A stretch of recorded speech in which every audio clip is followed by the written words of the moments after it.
My next guest is one of the best NBA reporters in the business. You could find his articles at Yahoo Sports or catch him on the sidelines for TNT. Chris Haynes, thank you so much for being here. How are you? I'm chilling, Ash. I'm chilling, man. How are you doing? That's the most important question. I mean, you're the one that's in a bubble right now, not Yeah. able to do much. So I'm good. I can kind of come and Okay. go as I please, but I really want to hear about your experience so far out there in Orlando, and just kind of what the whole process has been like for you. Well, coming and going does sound good. I don't know anything about that. It's been a few months since I've been allowed to do so. But it's something that I'm still adapting to. A lot of players still adapting to.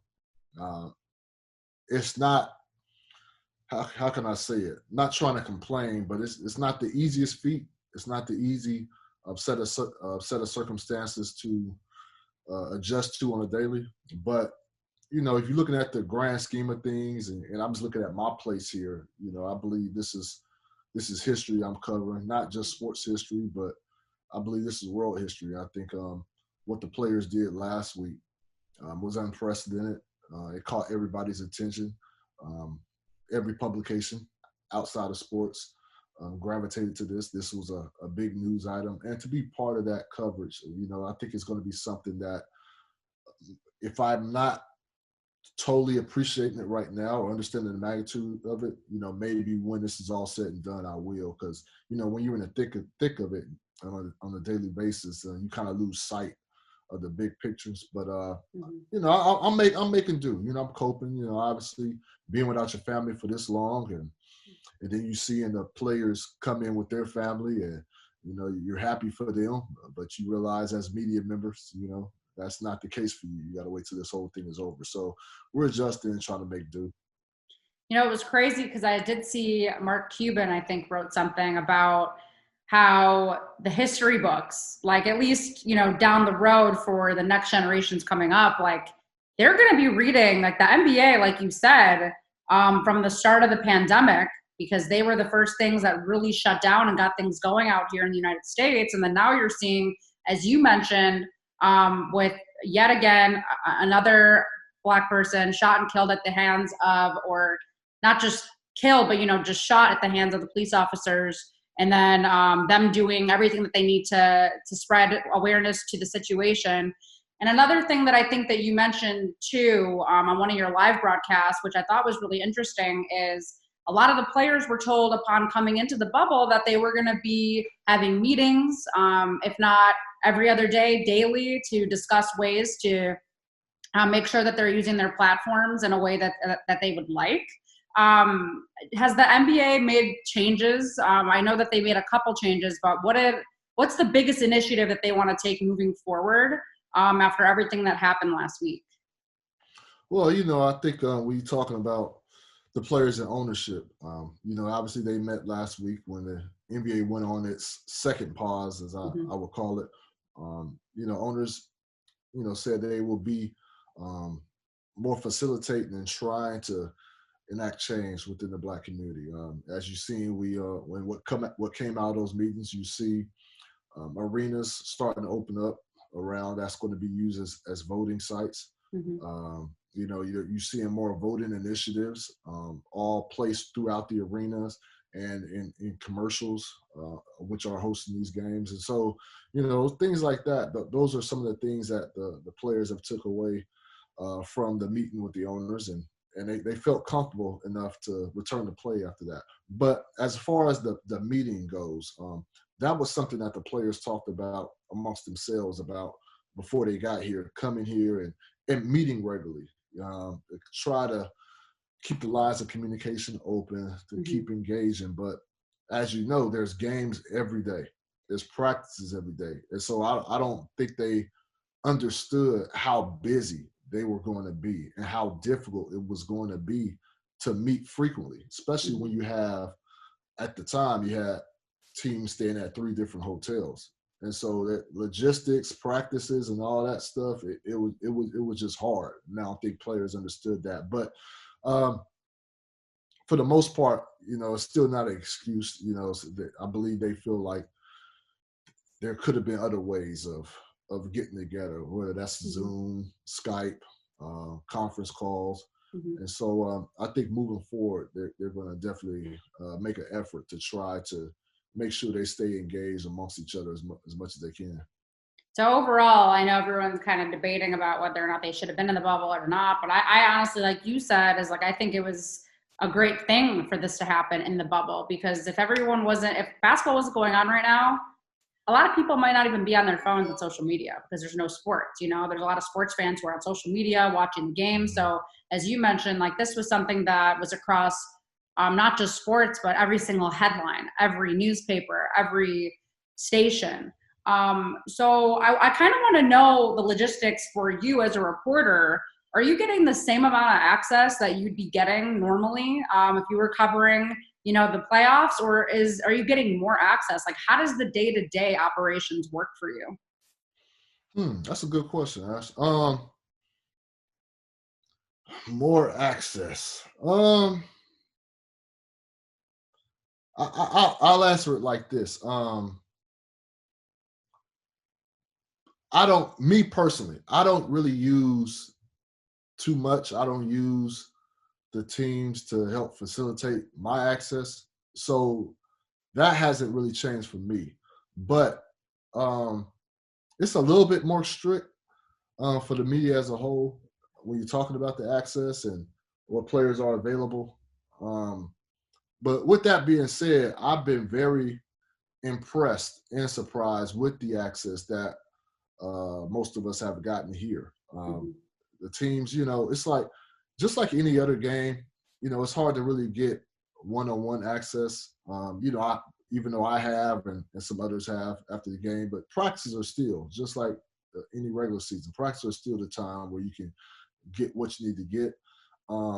So to be honest with you guys, it hasn't changed that much. I think when I first got here, I got here June 29th. Me and Malika Andrews of ESPN, we were only two that got here at that time. And that was like 7-8 days before the teams got here. So for us, we kind of seen how it was like really strict at the beginning. And then it kind of started tail off. And, people were still trying to figure out how they were going to operate this system here, like how they were going to handle media. And so I think I feel like I was one of the guinea pigs of the initial stages, so it could be prepared once the mass group of media got here. I think they got here around the 20th or 21st or something like that. So the media access is actually pretty good. I can't complain about it. I was going to say, I mean, it's like there's only a limited amount of you, so I feel like you would have a little bit more time, a little bit more leeway. But then what I'm also hearing from inside the bubble is that you guys are all kind of on this campus, right? And you might go get dinner at one of the bars or at one of, just one of the restaurants, and you could look right next to you and you're eating next to a table full of guys that you cover in the NBA. Is that true for you? I mean, are you running into guys like on the daily outside of just games and practices? So we're staying at the Coronado Springs, this is actually a little shot of the campus, of the resort we're staying at. This is where the Lakers and the teams are staying at. And then back this way is where the media is staying at. We're off screen. Okay. So we're all in the same resort. But so I'd say this. So when it was just me and Malika here, we had free reign everywhere. We can go anywhere. And so we were actually eating and having dinner in the same restaurant as the players. And at one point, I was eating dinner. LeBron was at the table inside me eating dinner. But when the rest of the media got here around the 20th or so, they made a boundary. So a boundary line is about right here now. So, I say about right here. So we're not allowed to come over here anymore. So players still come on this side because players have free reign for, the whole campus. So they could come over and hang. I've actually had a couple players over, I ain't gonna mention it later now, but I've actually had a couple players come over and hang out, drink some wine, some coaches. And so they can do that, but we're not allowed to go over there or eat at the same restaurant as them anymore. Dang, all those other reporters just killed the vibe. You're like, yo, just stay home. Let us be here. It's easier. It's easy to contain 2 reporters. It's easy to keep an eye on 2 opposed to 20, 25. That is very true. So you kind of just segued into my next question. So you said, I know that you do have a lot of relationships throughout the league with a lot of these guys, a lot of the players, a lot of coaches. How do you maintain that balance of doing, what your employer wants you to do, which is obviously break news, report the facts, but then also be able to establish those relationships and create trust amongst the league? Well, I don't see it as a conflict at all. Okay. I think the best reporters are the ones who have relationships, period. I mean, you can't be a great reporter without relationships because you need those relationships to get your information out. So I don't see it as a conflict at all. Maybe some of the conflict is when you have to report something that may be negative. Maybe that's it. But at the end of the day, I have a job to do, just like they have a job to do. And I'm not over here to hurt anybody, damage anybody's credibility, or do anything like that. And so I think for the most part, players know that my heart is good. I come from a good place, and I got in this game because I didn't see enough reporters that looked like myself. So I have good intentions, and I think my relationships are sound to where even if I don't have a great relationship with a player, that that player can talk with somebody else, and that they can vouch for me. Same with management, same with agents, and all the way up to Adam Silver. So I don't see it as a conflict of all. In order to do your job, you have to have relationships, and so that's how I roll. So when you first started, because I knew you have an amazing story. I mean, I think there was at one point you were working as security at a school. Is that correct from what I was reading? Yeah. And, I'm sure at this point right now, it's like your life. Did you ever imagine, just take me back to your 18-year-old self. Do you imagine that you'd be in this position that you're in right now? Hell no. No. Hell no, man. I was I was selling CDs and DVDs, man. Like when I was my early 20s, I had to me, I made it in life if I had an apartment, a car, and a job. Just 9 to 5, I made it in life. Because most of the people I was around was dead, in gangs, jail. And so that was my outlook on life. That's how I knew I made it. And so, no, I had no aspiration of being a journalist or a reporter or doing anything like that. It's crazy. And the reason I was selling CDs and DVDs because I didn't want to sell drugs. I felt like I didn't want to hurt my community. I'll hurt the rap artists. I'll hurt the movie stars, but I didn't want to hurt my community and and put drugs back within communities in which I live. So, that's what I did. And, it took a while for me to just figure out life, figure out what I wanted to do.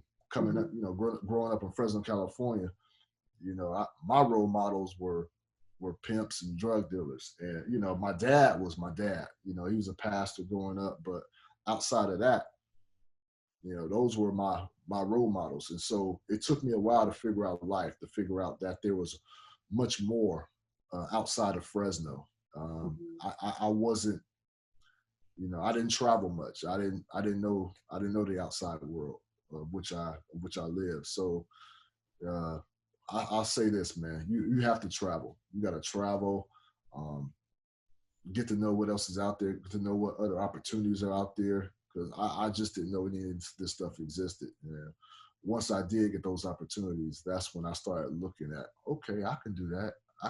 I wish I would have did that earlier, because no telling where I would be now. But I'm glad I finally caught on eventually. Well, I truly believe that you're meant to be where you are in the moment, and I think that you have really powerful stories because you have someone like me, for example, who it's like, all right, I know what I wanted to do, at 18 years old, and I'm grinding.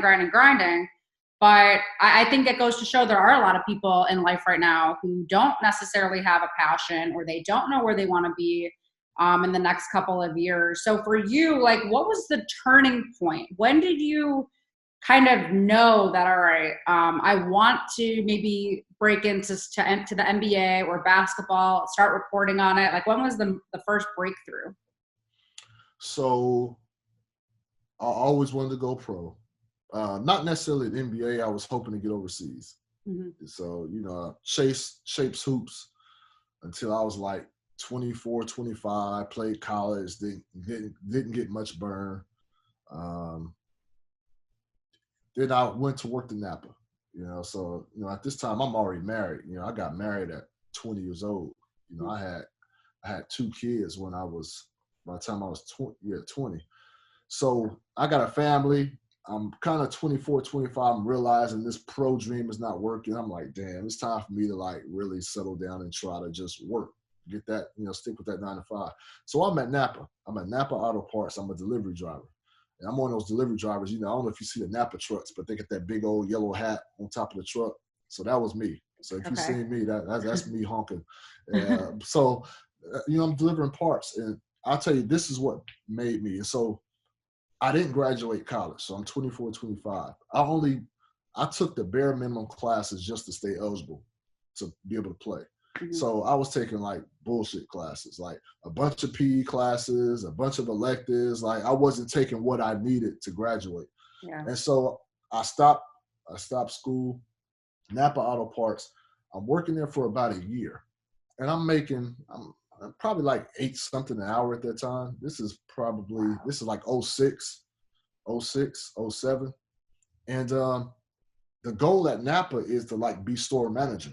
And I love my store manager dude. I ain't gonna mention his name, but I love my store manager dude. He treated everybody really good. But that was everybody's goal, to go from delivery driver to store manager, right? But I would notice that my store manager, he worked hard. He would come, the store opens at 8 in the morning. He would be there at 6. The store closed at 8 p.m. He'll be there till 10 or 11. And I just noticed that. And so after just monitoring for a while, I forgot what happened, but he told me how much he made. And he made like $2 or $3 more than me. And I was like, hold on. This guy comes in 2 hours before I have to, stays 3 hours later. Like his whole life is at this store. Mm-hmm. And he's only making $3, $4 more than me. I'm like, nah, this ain't, I gotta go back to school. So I went back to school, Fresno City College. This is the first time in my life that I actually went to school just for school. You know what I mean? Like it's different when you're going and taking these BS classes just to stay eligible, just to have that 2.0 to be eligible. But like really going to school, just a student. And that was hard for me because I've been an athlete my whole life.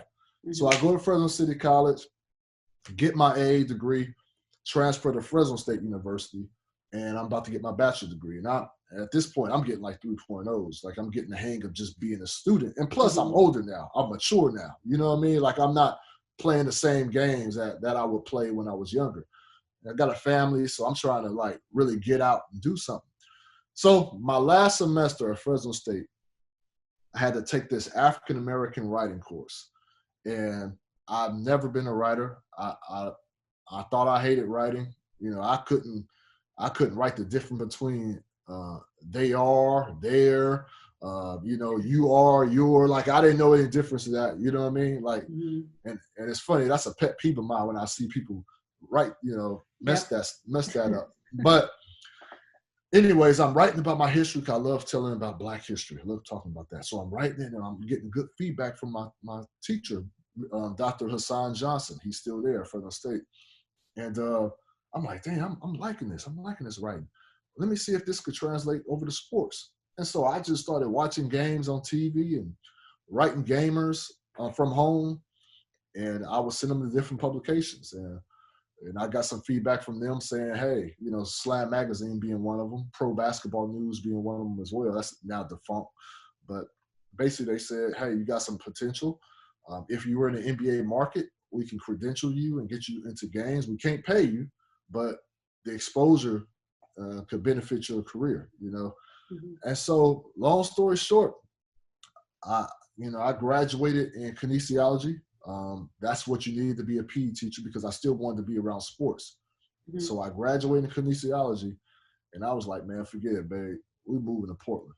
Like I picked Portland, Oregon because I've never really been out of Fresno. And Portland, I thought about LA. That was like just too big, too intimidating. Like I can't make it in LA. Like Sacramento, I went to junior college in Sacramento, so I didn't want to go there.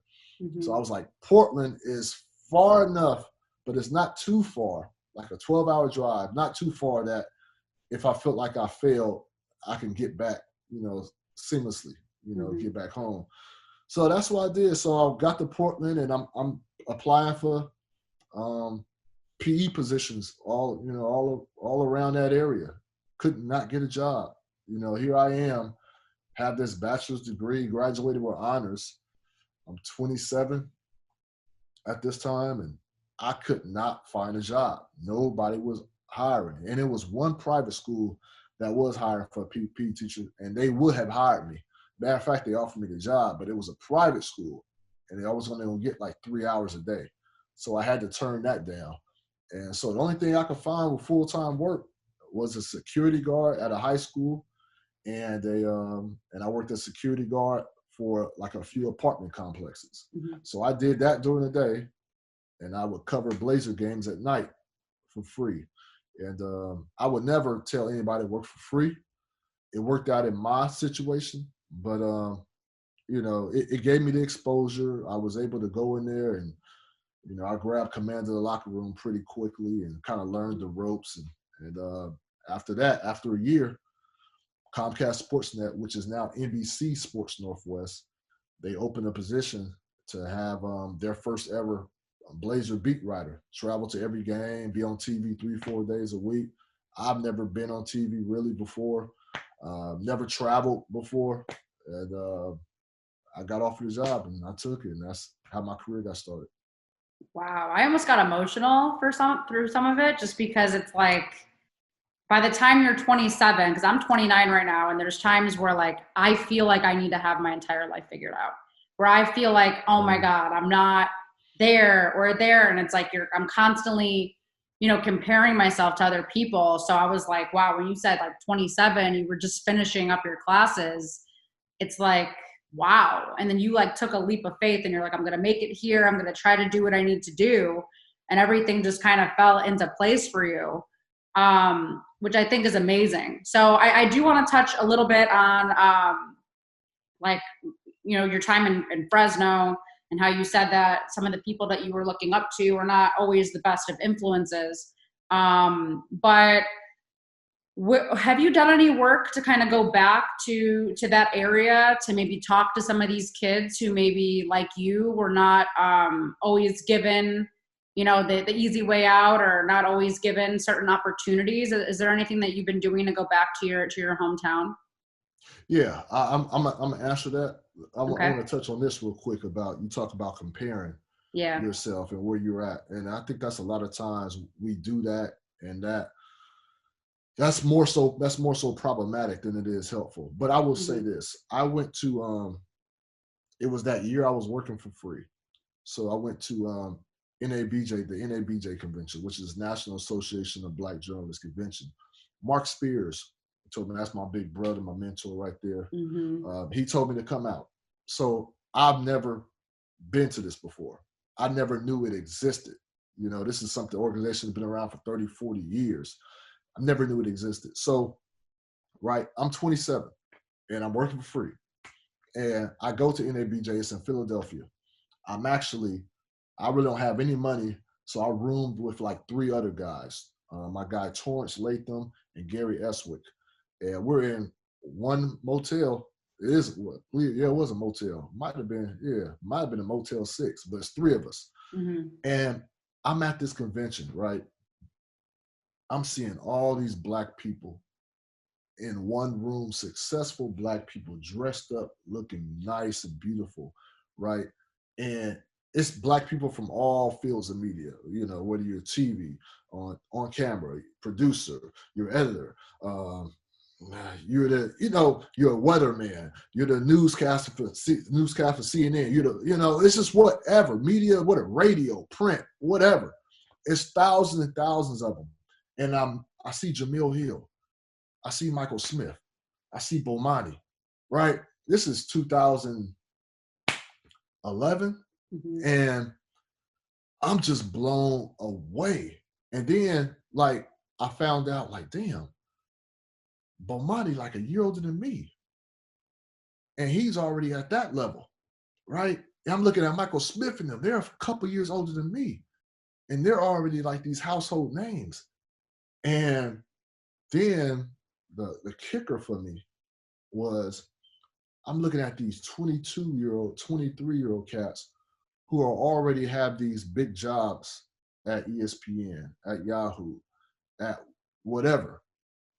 This was just hard for me to fathom. I'm like, what the fuck was I doing throughout all my 20s? You know what I mean? Like, I didn't like, growing up, I didn't like the Bill Cosby show because I didn't see black people who lived that way. Bill Cosby show, they had, the parents went to college. Their parents went to college, and their kids are being groomed to go to college, right? And I didn't experience that. And so when I go to NABJ, I'm seeing all these black individuals, 22, 23, like got their lives together, like got big jobs at an early age because they knew what they wanted to do. Like they were just raised differently. And that, I left that NABJ, right? I left it, I was crying. I ain't gonna lie. I was crying because I felt like I just been lost this whole time. Like I've been lost this whole time. It's like you looking at Bomani, Jamil, and Michael Smith, they're a few years older than me. And they're at that level. But you understand, it took them 8 years, 10 years, 7 years to get to that point. You know what I mean? Yeah. And here I am trying to start at 27. You know what I'm saying? And it's like, I felt so behind. Like, and so that's where it got to the point where I was telling you, like, and so when I left NABJ, I was crying and shit. And I was like, dang, I wasted my 20s. Like my head wasn't right. I was chasing hoop dreams, wasn't really taking real classes. It was a waste while other people were really getting it done, But I'll say this, when I left that NABJ, I was as determined as any person could be, man, leaving that thing, because I was like, I got ground to make up. I was like, that was my thing. Like, I was like, I'm elite. Like, they gonna know who I am. You know what I mean? Like, they're gonna know who I was so determined. I left and went back. I had this renewed spirit. Like, because I was depressed being a security guard. Like, I didn't want to do that. I got this bachelor's degree, graduated honors, but here I am as a security guard. And so I went back with a hunger, insatiable hunger, man. And I was just going to go through anybody I need to go through in this field. You know what I mean? That was my mindset. And I came back and it worked for me. That edge worked for me. And I would just, and now going back to your question about going back, and that's what, when I do go back and talk to kids and these speaking engagements, and I'm about to start a foundation at camp. It just feels like every time somebody makes it in sports, right? Especially in my community, but I see it all over the place. Every time somebody makes it in sports, they go back to their community and start a basketball camp. Like, I'm tired of that shit. Like, what is that? No, it's good. It's good, but it can't be the only thing. And so I've been told, like, start a basketball camp, forget basketball, because I'm tired of the perception that the only way to make it out if you're black is to be in some form of entertainment. You know what I mean? So I'm tired of that. So I want to erase that. So when I go back, I'm showing people that you don't have to be the person dribbling the basketball. You could be the person asking a person a question who's dribbling the basketball. You know, there's a you can make a lucrative salary doing what I'm doing. Not just me. You could make a major lucrative salary doing something that's behind the scenes. You know, because a lot of times people behind the scenes are the ones or the decision makers. They're making buku money. And so when I go back, you know, I'm just trying to enlighten people that there are other avenues. Like there are other ways of becoming a success. That's just not that just doesn't involve entertainment. And so I'm in the process of starting a foundation and starting a camp. And I don't want to get too much information about the camp, but it's going to involve sports, but it's going to be so much more than what I've ever seen done before. And I think it was going to be important, not just for people of color, you know, but just people who grew up in areas that there are not a lot of resources, there are not a lot of opportunities. And sometimes when you grow up in those situations, that's all you know. And, you know, you're not going to ever grow. And I think people like that, people who grew up in areas like that, have to understand that there are more things out there beyond your scope.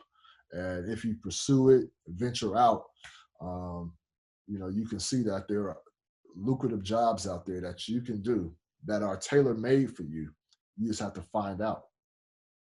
So you mentioned that originally your thought process is, wow, if I get an apartment and a car and a job, like I made it. I'm gonna, you know, I think I saw your post the other day where you're actually building a new home. It's congratulations. Like, thank you. It's beautiful. I can already tell it's beautiful, and you're building it from scratch. And I know firsthand after shadowing you a couple times and how you interact with people, like you deserve it more than anyone. So you just had a birthday too yesterday. Happy birthday. 38? Oh, 38, right? You could say that. You don't look at 39. You don't look a day over 20. You're still young. I'll hold on to that. I appreciate that. Of course. So at this point now, what would you tell your 27-year-old self? 27.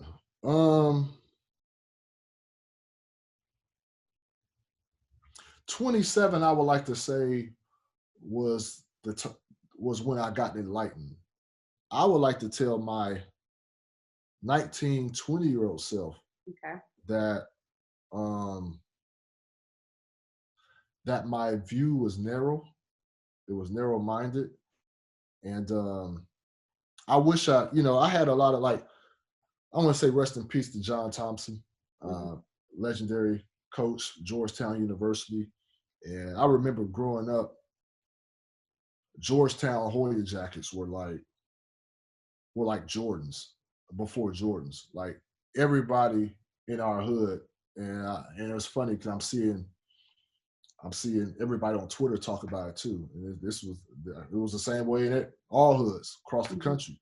Like you wore, if you had the Hoyas, the Bulldog Hoyas, Georgetown jackets, like you were somebody. You felt like somebody. And it got to a point, like growing up at that time, like people were getting robbed and shot for those jackets. Like that was so. But the point I'm mentioning that is that he did such a phenomenal job with that program and put that program on the map that, you know, we felt like that was a black college. I always thought Georgetown was a black college. I did. I did not know. I did not know it wasn't till I got much older. But that's just how much we gravitated towards that program and how iconic he made made that Hoya logo. With that being said, I remember when I was in high school and most of my friends were going off to black colleges. And I was like, why are y'all leaving? Like, everything y'all could want is here. It's like, no, I always want to go to black college, experience something different. I'm like, I was telling them, like I was literally telling my friend, I'm 17. I'm telling my friends, like, why are y'all doing that? Y'all don't have to go way out there. Everything you need is here. I'm not knowing anything. Like, this is my narrow view. I wish I would have went to a black college with my friends. Just to get more educated on my culture. understanding why it is that even me, why it is like a person like me, why I was raised where I was at right now, why I had to start off at the bottom, like so many people of color have to. And I just didn't have a great worldview, not even my people. And I gathered that more so in college when I actually started taking college seriously. You know, that was at 25, 26 at that point.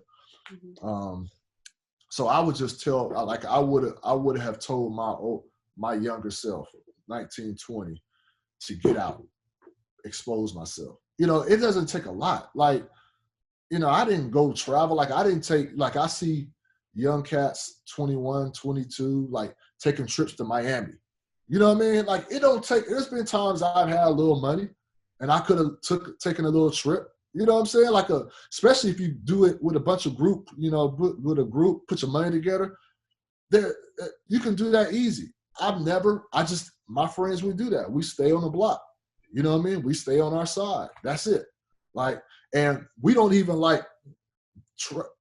visit all of Fresno. We stay on the west side of Fresno. That's it. That's where we're at. That's where the blacks are at, the Mexicans at, the Asians at. That's it. You know what I mean? So I had no viewpoint of, hey, let's go even to San Francisco or LA or no. We stayed right there. That was it. And I just wish I would have had more of a mind to see what else is out there. And that way I would have been enlightened at an earlier age. And that way I wouldn't have been 27 and just feeling like I just wasted most of my 20s because I had no knowledge whatsoever of what was out there. It's pretty similar story for me, even though I did grow up, like, you know, I had a lot of opportunity. I grew up in a nice community, but it was very segregated. You know, I grew up in an all white community, and I didn't start to really branch out until I was like, you know what, I need to get out of here. I need to go to college. I literally picked up, left the suburb that I was in Chicago, came out to Arizona, never looked back, because I was like, I need to go somewhere where there's different people, you know, go toward the West Coast. I need to just get out of my element. And I wanted to learn more about other people. You know, I was so sheltered and and just in my own bubble that I was like, I just want to learn more about everyone else, because it's like all you know is what you grow up around and what you see and what you hear. So I definitely, though, commend you for that and like the huge growth that you've made. So I do kind of want to just shift back a little bit to just more of like the basic questions of reporting, just because I do find what you do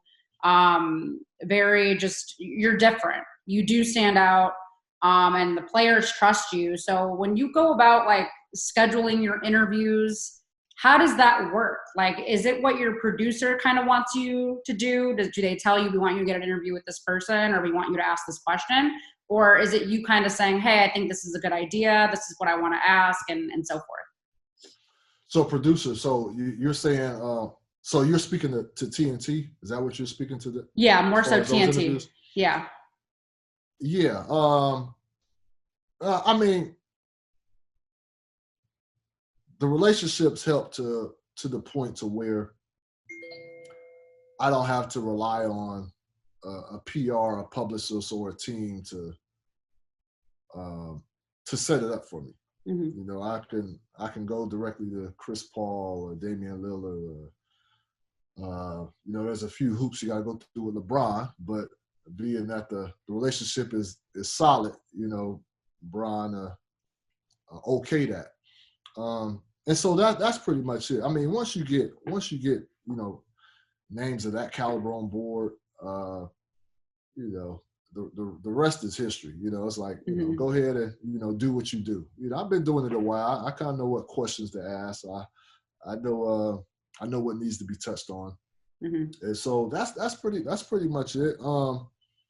You know, like, I ain't gonna say all players trust me because that's not the case. But I think I have a solid reputation within this league, and you know, I think it's still by word of mouth how your rep gets out. You know, I have to commend Damian Lillard, CJ McCollum. You know, those are the two guys. LaMarcus Aldridge, Nicholas Batum. You Mm-hmm. know, those are some of the guys. That was my foundation. And, you know, Dame, you know, as Dame stardom started to rise in Portland, my stardom started to rise. And, you know, that's due to, because I'm covering this guy on a daily. And then, you know, then I go to Cleveland and cover LeBron. And, you know, you gain the trust of LeBron. Then I go to Golden State, covering Kevin Durant, covering Stephen Curry. So I've had a privileged career to where I've covered some of the biggest stars in this game, period. And once you've established yourself and having a good working relationship with all those guys, you know, they start to talk. Mm-hmm. You know, those other guys start to look. Who's that Bron talking to? Who's that KD talking to? Who's that Dame talking to? Why they keep blah, blah, you know what I mean? That starts to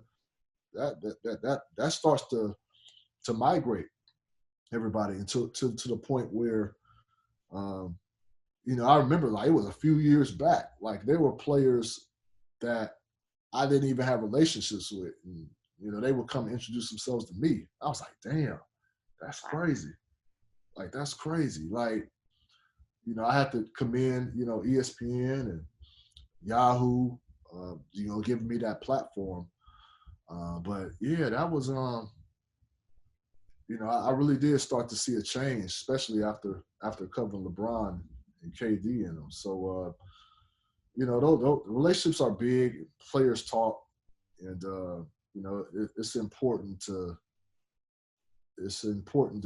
be a man of your word and to be upfront and be transparent with them. And, you know, they can respect that. You know, I don't have a great relationship with everybody, but I think it's pretty solid. Well, you'll get. I mean, we get used to like knowing that not everyone is going to like you. Not everyone is going to like what you do. It's just part of the game. Just a couple more questions for you. I know that this ended up going up, you know, longer than we anticipated. I told you it's hard. It's hard to get guys off. I think once they start talking, they're on here for like 2 hours. It's like a counselor session right here. Yeah, it's all good. No, I love it. I love talking to people, not just about what they do for career, but just their mindset about life. I really enjoy that aspect of it. But when it comes to breaking news, was there a time where it's like your first big story that you were about to break that you might have been like hesitant to break it, where you were just kind of like, do I have all the facts? Or, is the player or someone going to get mad if I break this? Was there ever like a time, it could be like your first story or something where you just felt like, oh no, if I break this, it's going to be huge for my career, but like, you know, what are the repercussions? Did that ever happen to you? Yeah, I mean, that happens a lot. Those are questions that's what questions you wrestle with. You know, you always wrestle with. I can't remember when was the first one because it happens so frequently. Yeah, I'm trying to think of one in particular that I brought home that I Or was there, well, I don't want to bring it up, but the Gordon Hayward one, I know it was like, you broke it, and then it was like, oh, I don't like. Did you like maybe think like, oh, I don't have all the facts, or maybe I shouldn't have broken it? Like, was there anything that happened there? Nah, I'm out there to compete, and so I got I got word of that, and obviously they, you know, his agent Mark Bartelstein and them, they, you know, said that wasn't true. He hasn't made a decision yet, but I was firm. I knew, like there are some things, like there are some stories, right, that you break that you know you're good, right? And you know some stories that you get, you know it's good, but you know there might be some initial blowback from it because they're probably not ready. You know what I mean? So stories like that as well. And Gordon, now that I think back, you know, hindsight, that's probably one of those where, you know, I was good. I had multiple sources on that and I went with it. But I mean, that's part of it. Like if you're going to be in a news breaking game, man, you know, I'm not the best at it. I'm in there.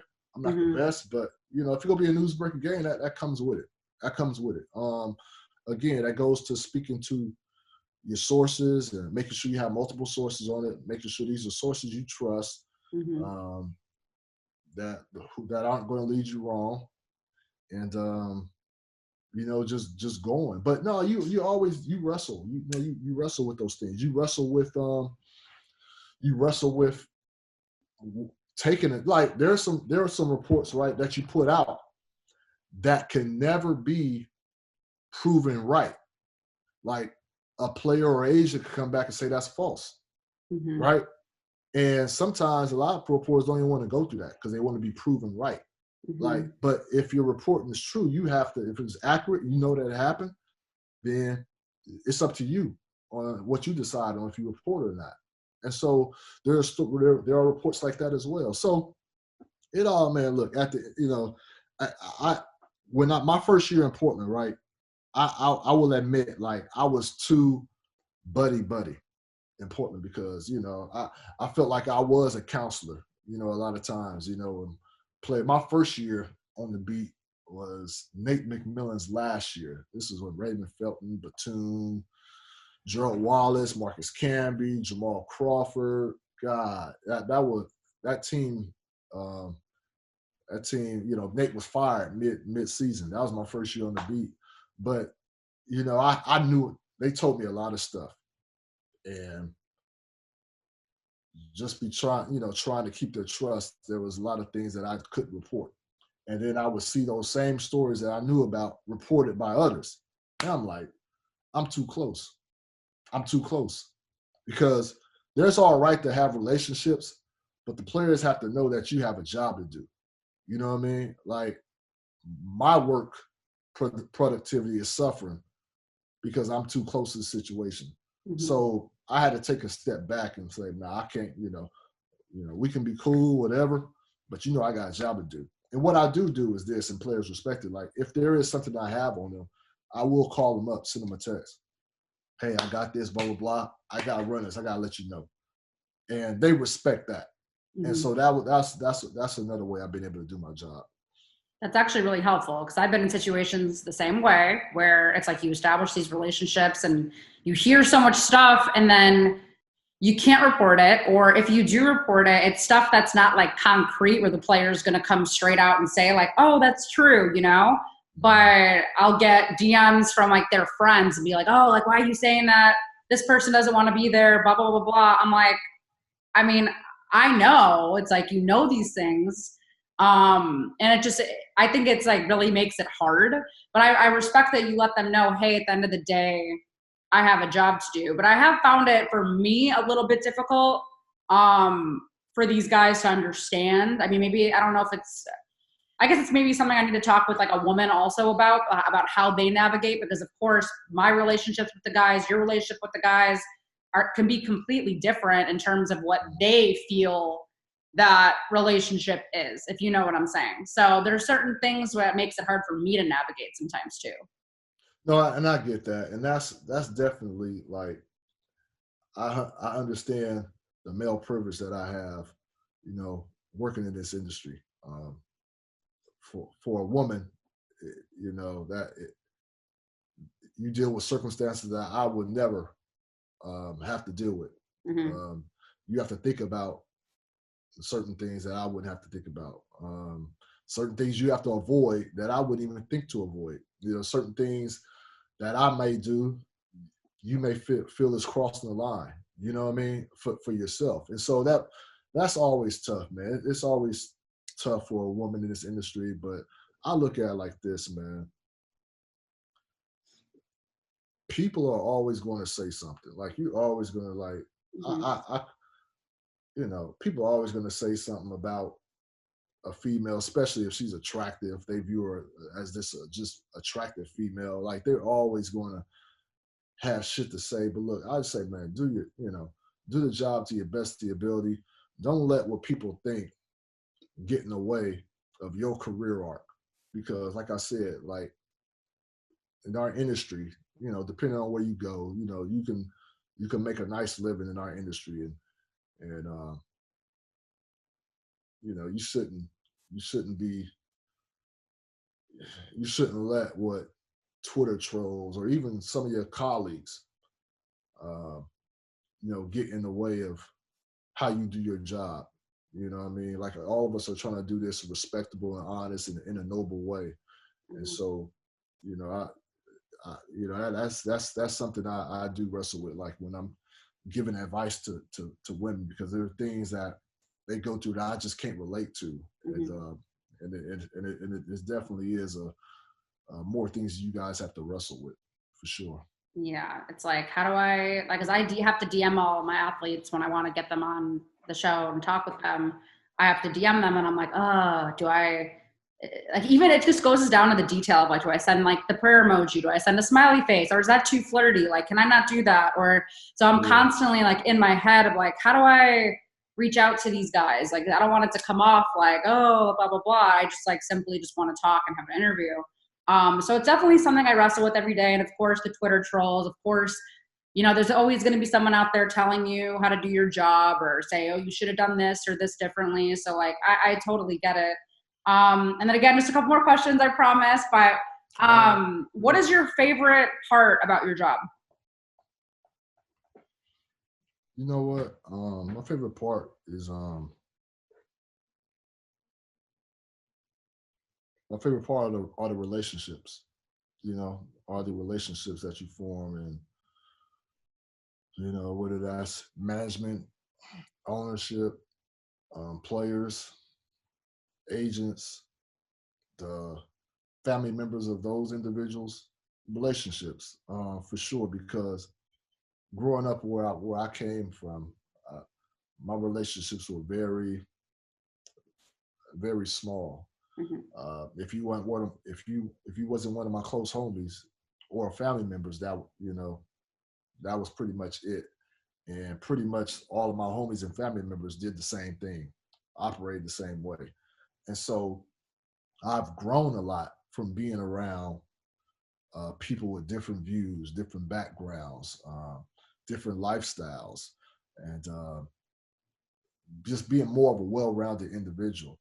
And I've appreciated that. I appreciate the relationships. But I would say, like even to this point, like, as hectic as it is being in the bubble and being alone and dealing with all the stuff that come with just being isolated, you know, I do really feel like I'm here for an important time, man. Like, just being a black man who's dealt with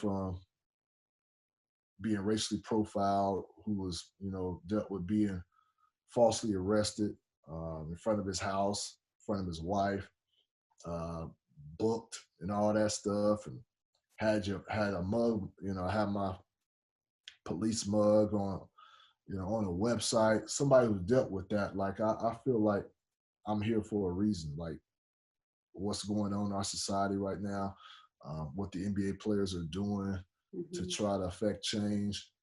Like, this is why, I told you from the beginning why I got in here. I got in this business because I didn't see enough people that look like me.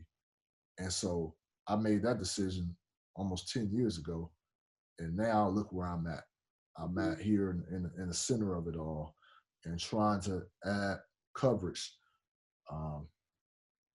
And I do think my perspective of where I come from, I just think that it helps drive home the point of what's being done here a little bit more than somebody who hasn't been through it, if that makes any sense. And so I'm a very, very appreciative and proud of this moment right here, and just being a part of history and doing my part to educate as well.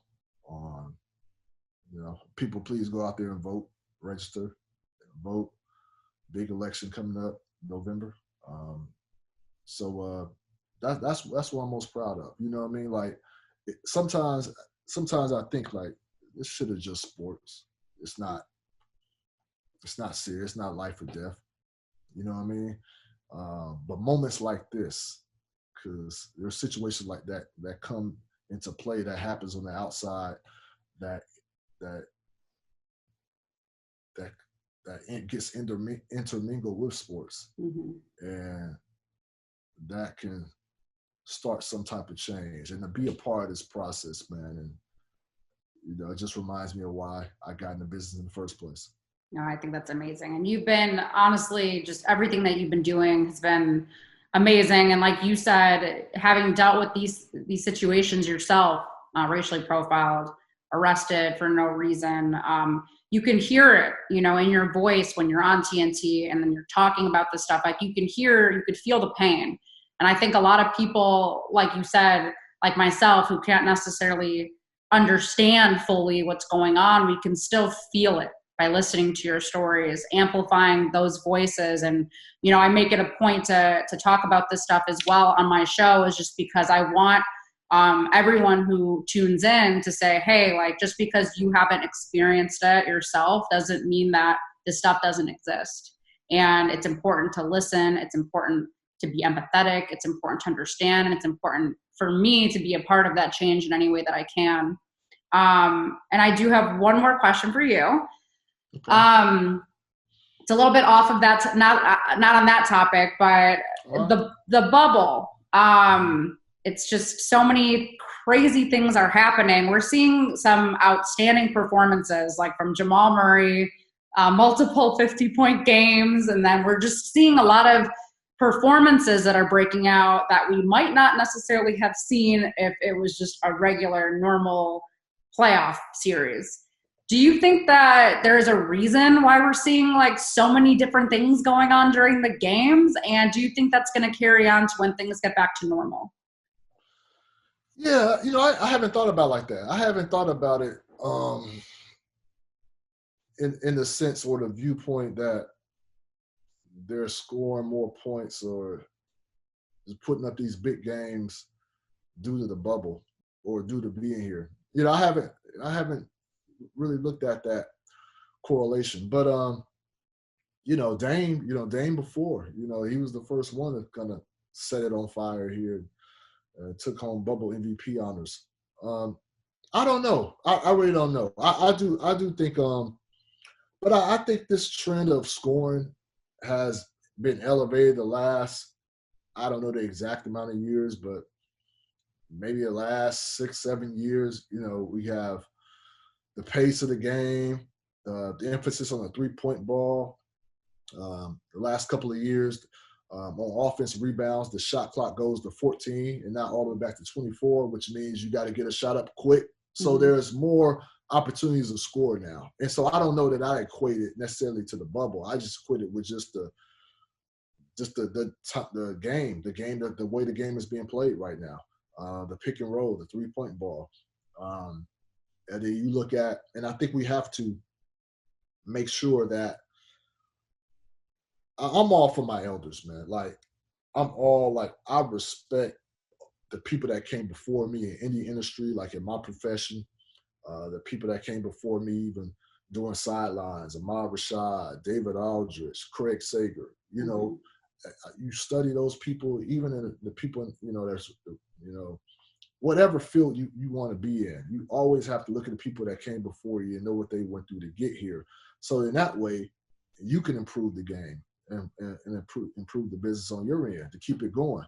But we can't lose sight of, just because we're seeing guys average 30 now and try to say, oh, well, they're better scorers than Jordan or such and such back then. It was a different game. They weren't shooting the three ball like they're shooting now. You know, the pace was slow. You work, for the most part, a lot of teams worked inside out, and that slowed the game down. And so you don't have those, you know, Jordan was the only one really averaged 30 consistently. Everybody else was mid-20s. And so, you know, we just have to have context and know the people who came before you, know the way the game was played before you. And so we're not making all these crazy, making all these crazy takes, you know, based off of, now we got 3 or 4 players average 30 or more. And, you know, it's just, you know, you got to understand context and understand how the game is being played now. So I don't think it's the bubble really. I just think it's just the way the game has changed. I was thinking a little maybe like the fans and no fans, or not being able to have distractions. I honestly think not having family there has been really big for them, as much as it's been, you know, hard not to have family. I still think, like, for me, if I was stuck somewhere and I had no distractions whatsoever, whether it's staying out till 5 a.m, you know, going out with my friends, or, you know, drinking, or going to, you know, just certain things, or even just like when you're home, like little arguments, you know, here and there. I mean, all relationships have little arguments, whatever. Oh, you're not doing Well, this, like, you know? yeah, I'll say this. You know, there's some guys that, you know, I think one of the teams that like just really was feeling themselves being here is the Dallas Mavericks. You know, I can't speak to everybody on that team, but you know, those are a lot of guys like they were happy to be here. Luka Doncic was like happy to be here. You know, he said this reminded him of like playing in the Euro tournaments over there. How you had everybody here, but we got to keep in mind, like, yeah, you know, some guys are having some great games, but there's a lot of guys struggling here, like mentally struggling, like being here and being isolated. You know, Paul George admitted to that, Danny Green to a certain extent. And remember, these aren't situations where a lot of people like to come out and say openly and publicly. You know what I mean? And so there are guys struggling with being here. There's other guys who haven't gotten help since they've been here. And family is definitely going to help that. For sure. Being there. But yeah, I would say I don't know that they're playing better because family wasn't here. I think we're seeing a few guys just really go off and enjoy the atmosphere. But you know, some guys, you know, even some guys that's even playing well, you know, they may be dealing with some things. I don't think we can equate how well somebody is playing with, you know, how they're doing mentally.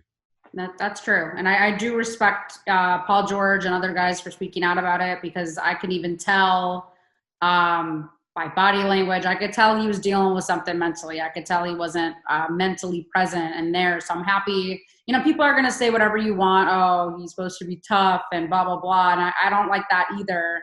But I think we're in a time now where people can come out and talk about these things openly. And I think most are very accepting, and I do respect it. But again, I appreciate your time. I know you kind of, like I said, went over a little bit here, but I do appreciate you and everything that you stand for and what you've been doing in the bubble. And I look forward to continuing to watch you on the sidelines. Ash, thank you. You know, I appreciate your big break is coming. So, Thank you. You know, just be ready for it. But no, I appreciate you. You know that.